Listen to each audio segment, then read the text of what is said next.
إن الحمد لله نحمده ونستعينه ونستغفره ونعوذ بالله من شرور أنفسنا وسيئات أعمالنا من يهده الله فلا مضل له ومن يضلل فلا هادي له وأشهد أن لا إله إلا الله وحده لا شريك له وأشهد أن محمدا عبده ورسوله وخليله وصفيه صلوات الله وسلامه عليه وعلى آله وأصحابه ومن تبع هداهم بإحسان إلى يوم الدين. قال الله سبحانه وتعالى: يا أيها الذين آمنوا اتقوا الله حق تقاته ولا تموتن إلا وأنتم مسلمون. وقال: يا أيها الناس اتقوا ربكم الذي خلقكم من نفس واحدة وخلق منها زوجها وبث منهما رجالا كثيرا ونساء واتقوا الله الذي تساءلون به والأرحام إن الله كان عليكم رقيبا. وقال: يا أيها الذين آمنوا اتقوا الله وقولوا قولا سديدا يصلح لكم أعمالكم ويغفر لكم ذنوبكم ومن يطع الله ورسوله فقد فاز فوزا عظيما. أما بعد فإن أصدق الحديث كتاب الله وخير الهدي هدي محمد صلى الله عليه وسلم وشر الأمور محدثاتها فإن كل محدثة بدعة وكل بدعة ضلالة وكل ضلالة في النار. أما بعد معاشر المسlimin, sidang Jumat yang dirahmati Allah Subhanahu wa taala, hendaknya kita meningkatkan keimanan dan ketakwaan kita kepada Allah Azza wa Jalla. Berbekallah diri dengan keimanan dan ketakwaan kepada Allah Subhanahu wa taala. Allah berfirman, "Wa tazawwadu fa inna khairaz zadit taqwa." Berbekallah, sesungguhnya sebaik-baik bekal adalah ketakwaan kepada Allah Azza wa Jalla. Ma'asyiral muslimin, rahimani wa rahimakumullah. Kehidupan seorang berakhir ketika di dunia, ketika nafas terakhir terhembus dan dia akan menghadapi kehidupan setelahnya. Sesungguhnya hari kiamat itu pasti dan tidak ada keraguan di dalamnya.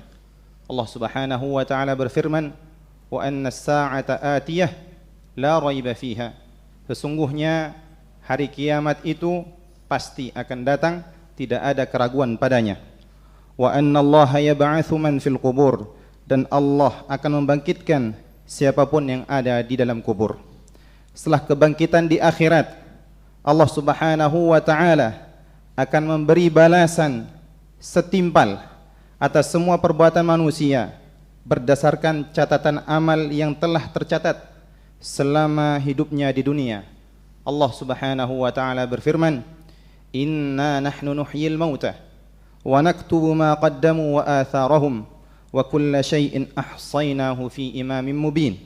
Sungguh kamilah yang menghidupkan kembali orang yang mati dan mencatat dengan rinci segala perbuatan yang telah mereka lakukan serta jejak-jejak yang mereka tinggalkan. Semua itu tercatat dengan sempurna dalam sebuah kitab yang jelas. Ayat ini menegaskan bahwa tidak ada satupun perbuatan manusia, baik maupun buruk, yang luput dari pengetahuan dan catatan Allah Subhanahu wa taala. Para ulama memberikan dua penafsiran mengenai makna jejak-jejak yang mereka tinggalkan. Yang pertama adalah catatan atas setiap langkah kaki.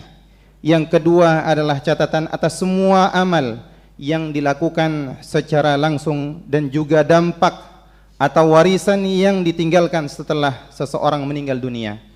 Penafsiran pertama tentang pencatatan langkah kaki ini menunjukkan betapa detailnya pencatatan Allah Subhanahu wa taala. Bahkan bekas jejak langkah yang sudah hilang karena hujan ataupun debu atau lain sebagainya sekalipun tetap diketahui dan dicatat oleh Allah Subhanahu wa taala. Dengan demikian, setiap langkah yang diayunkan menuju masjid untuk beribadah atau menuju kepada kemaksiatan kepada Allah Subhanahu wa taala, semuanya memiliki catatan dan nilainya di sisi Allah Azza wa Jalla. Sebuah hadis yang sahih menceritakan bahwasanya Banu Salimah hidup di zaman Nabi SAW manakala mereka mengetahui ada ladang yang kosong di dekat Masjid Nabawi, mereka ingin pindah rumah agar mereka beribadah tidak menempuh jalan yang jauh. Maka kabar ini sampai kepada Nabi sallallahu alaihi wasallam. Maka Rasul sallallahu alaihi wasallam menanyakan kepada mereka, "Innahu balagani annakum turiduna an tantaqilu qurbal masjid." Dengar-dengar kalian akan tinggal di dekat masjid. Maka mereka mengatakan, Banu Salimah mengatakan, "Qalu na'am ya Rasulullah, qad aradna dzalik." Wahai Rasulullah, benar kami menginginkan rumah yang dekat dengan Masjid Nabawi. Maka Rasul sallallahu alaihi wasallam bersabda, "Ya Bani Salimah, diyarakum tuktab atharukum." Diyarakum tuktab atharukum. Wahai Bani Salimah, pertahankanlah rumah kalian sebab langkah kalian akan dicatat. Pertahankanlah rumah kalian sebab langkah kalian akan dicatat oleh Allah Subhanahu wa taala.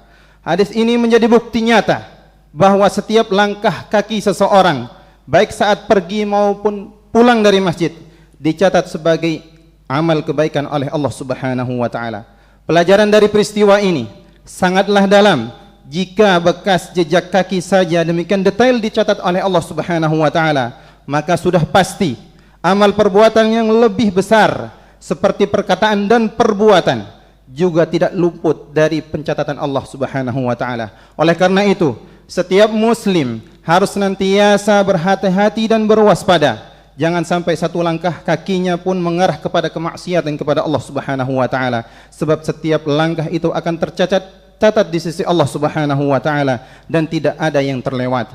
Adapun tafsir yang kedua, makna dari jejak-jejak yang mereka tinggalkan adalah Allah Subhanahu wa taala mencatat amal perbuatan yang mereka lakukan secara langsung dan jejak-jejak yang mereka tinggalkan setelah mereka wafat.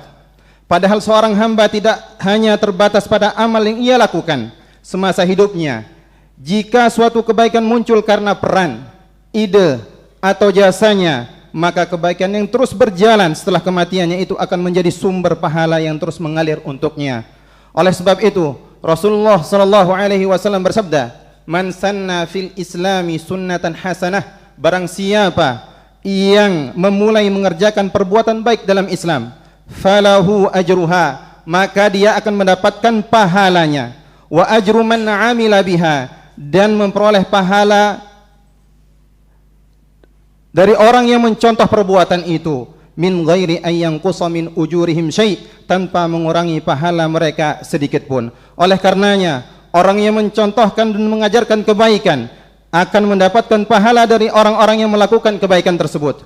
Jika seseorang mengajar tata cara salat kepada anak, maka jika anak tersebut salat hingga meninggal dunia, maka pahala salatnya juga akan mengalir kepada orang yang mengajarkannya. Demikian pula tatkala seseorang mengajarkan Al-Quran atau Al-Fatihah kepada seorang anak, maka jika ia sejak kecil anak tersebut telah menghafal surat Al-Fatihah dan dia membaca di setiap salatnya, maka seluruh pahala bacaannya juga akan mengalir kepada orang yang mengajarkannya. Demikian pula orang yang membangun masjid, jika masjidnya masih digunakan oleh orang-orang untuk salat, maka pahala terus mengalir baginya meskipun dia telah meninggal dunia. Menanam pohon yang memberi manfaat, setiap makhluk yang mengambil manfaat darinya, manusia atau hewan, menjadi pahala. Membiayai anak yatim atau beasiswa untuk hafiz Al-Quran, selama anak itu beramal saleh, pahalanya mengalir. Wakaf produktif untuk kemandirian umat, mengembangkan konten ilmu bermanfaat di platform digital, membangun atau mendukung sumber air bersih dan listrik di daerah terpencil, membiayai beasiswa pendidikan untuk anak yatim dan du'afa, donasi untuk riset dan pengobatan penyakit, semua akan menjadi pahala jariyah untuk orang yang melakukannya. Maka benarlah sabda Rasulullah sallallahu alaihi wasallam, "Idza matal insan inqata'a anhu 'amaluhu illa min thalathatin, illa min sadaqatin jariyah, aw ilmin yuntafa'u bihi, aw waladin salihin yad'u lah." Apabila seorang manusia meninggal dunia, maka terputuslah segala amalnya kecuali 3 perkara. Yang pertama adalah sedekah jariyah, yang kedua adalah ilmu yang bermanfaat baginya dan anak soleh yang selalu mendoakannya. Oleh karenanya, selain beramal saleh, hendaknya seorang berusaha untuk melakukan sebab-sebab kebaikan. Bisa jadi timbul banyak kebaikan disebabkan oleh hal-hal yang tidak dia sangka. Bisa jadi karena suatu nasihat, konten baik, quote dakwah yang bisa dia sampaikan.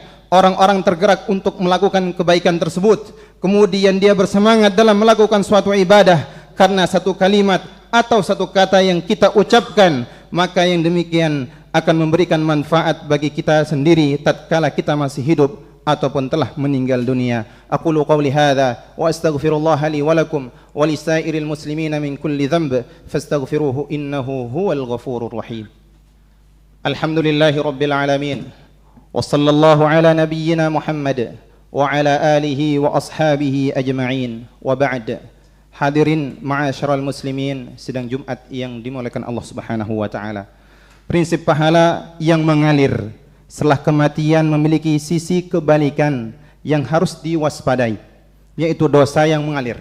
Ada pahala jariyah, ada pula dosa jariyah.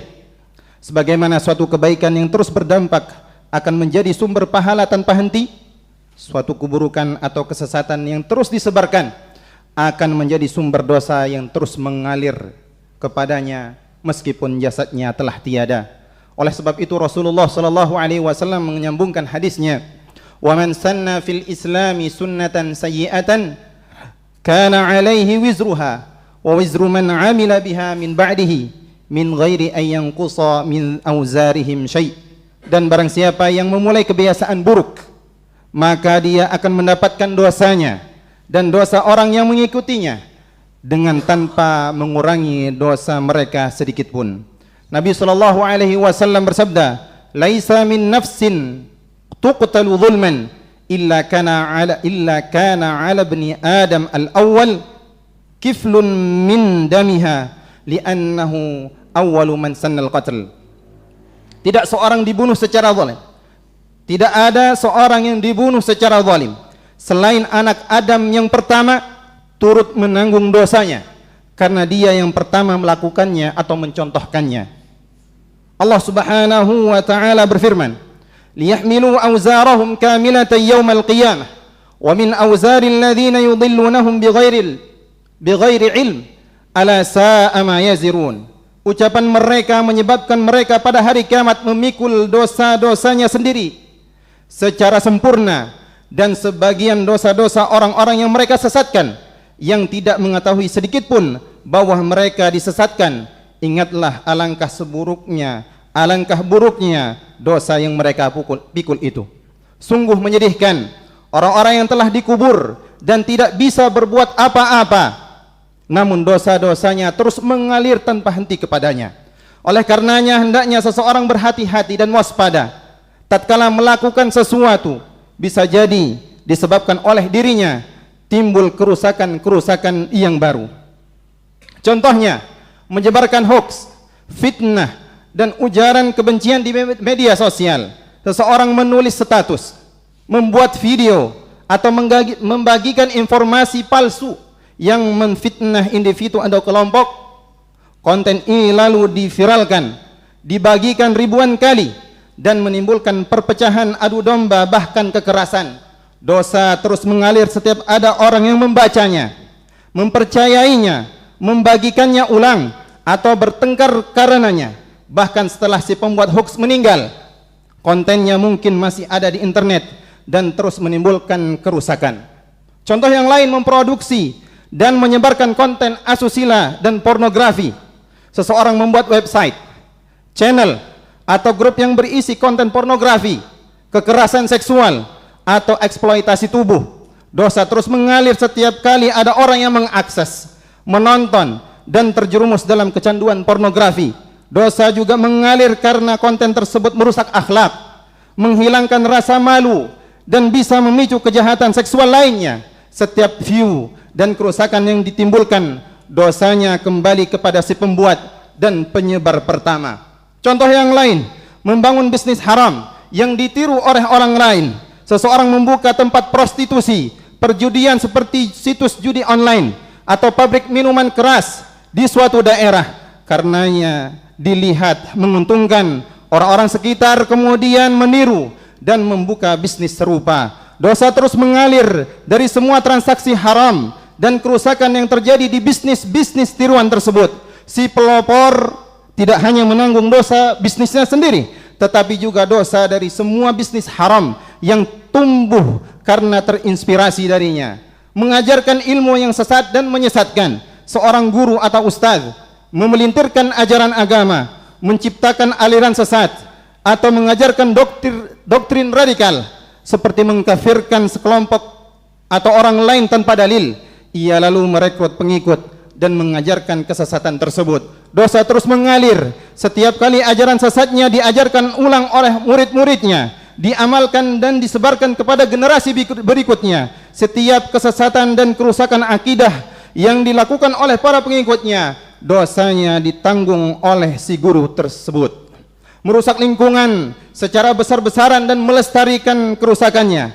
Seseorang pengusaha dengan sengaja membuang limbah beracun ke sungai, melakukan penebangan hutan secara ilegal, secara liar, atau mengkonversi hutan lindung menjadi perkebunan tanpa analisis mengenai dampak lingkungan. Dosa terus mengalir karena kerusakan lingkungan itu bersifat permanen dan berantai. Setiap kali ada warga sakit karena mengkonsumsi air tercemar, terjadi banjir bandang atau longsor akibat gundulnya hutan, satwa kehilangan habitatnya dan punah, generasi mendatang menderita akibat kerusakan ekosistem. Semua dampak buruk ini menjadi dosa jariyah bagi si perusak pertama. Maka seseorang bertakwa kepada Allah Subhanahu wa taala. Hidup kita ini hanya sekali dan tidaklah lama. Jangan berpikir hidup untuk abadi, dan cukuplah diri dengan mengumpulkan kebaikan sebaik-baiknya, sebanyak-banyaknya. Jika kita mampu untuk memiliki amal jariyah, maka lakukanlah. Jika kita memiliki uang, maka wakafkanlah. Jika kita mempunyai ilmu, maka sebarkanlah. Jika kita mempunyai nasihat, maka sampaikanlah. Jika kita mampu meninggalkan harta, tidak mampu meninggalkan harta yang banyak, maka tinggalkanlah jejak kebaikan yang bermanfaat. Jika tangan kita tidak kuat memberi, maka biarkanlah lisan kita memberi nasihat. Jika lisan kita tidak mampu berkata, maka doa tulus pun sudah menjadi amal kebajikan. Jika kita mampu menanam pohon, tanamlah. Jika kita mampu mengajar, ajarlah. Jika kita mampu menulis kebaikan, tulislah. Karena sekecil apapun amal itu akan menjadi cahaya di alam kubur. Berbuat baiklah selagi bisa, sebab waktu tak ada yang menunggu, tidak akan menunggu. Kita tidak tahu amal mana yang Allah Subhanahu wa taala jadikan sebab mengalirnya pahala setelah kematian. Semoga tatkala kita meninggal dunia, pahala masih terus mengalir kepada diri kita semua. Innallaha wa malaikatahu yusalluna 'alan nabi ya ayyuhalladzina amanu sallu 'alaihi wa sallimu taslima. Allahumma salli 'ala Muhammad wa 'ala ali Muhammad kama sallaita 'ala Ibrahim wa 'ala ali Ibrahim wa barik 'ala Muhammad wa 'ala ali Muhammad kama barakta 'ala Ibrahim wa 'ala ali Ibrahim innaka Hamidum Majid. Allahumma ighfir lil muslimina wal muslimat wal mu'minina wal mu'minat al ahya'i minhum wal amwat. اللهم اغفر لنا ذنوبنا ولوالدينا وارحمهم كما ربونا صغارا. اللهم آت نفوسنا تقواها وزكها أنت خير من زكاها أنت وليها ومولاها.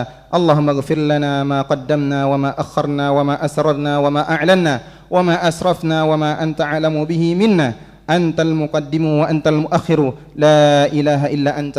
ربنا ظلمنا أنفسنا وإن لم تغفر لنا وترحمنا لنكونن من الخاسرين. اللهم ربنا آتنا في الدنيا حسنة وفي الآخرة حسنة وقنا عذاب النار. عباد الله إن الله يأمر بالعدل والإحسان وإيتاء ذي القربى وينهى عن الفحشاء والمنكر والبغي يعظكم لعلكم تذكرون. فاذكروا الله العظيم يذكركم واشكروه على نعمه يزدكم ولذكر الله أكبر. قوموا إلى صلاتكم.